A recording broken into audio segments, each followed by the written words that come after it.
Good morning, sir. Today, we will explore the fascinating world of planes, birds, and rockets. They all defy gravity in their own way. But do you know the science behind it? So, Kalam, how do birds fly?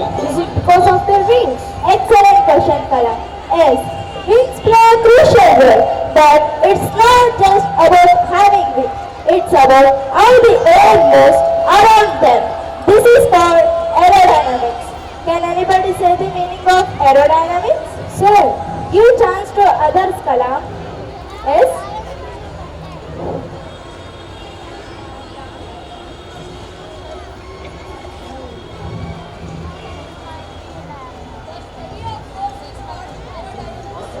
Excellent, Chetan.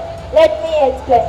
When bird flaps its wings, it creates the lift. The air moves faster above the wings, slower below, creating the pressure that pushes the bird upward.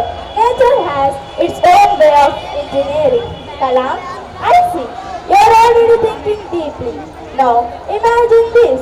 What if we could create machines that can mimic birds? Machines that humans can use to fly? So, you mean like aeroplanes? But how can you make something so heavy fly? Another brilliant question. It's not about the weight. It's about understanding the forces of nature that are lift, thrust, drag, and gravity. When we balance these forces, even every object can soar into the sky.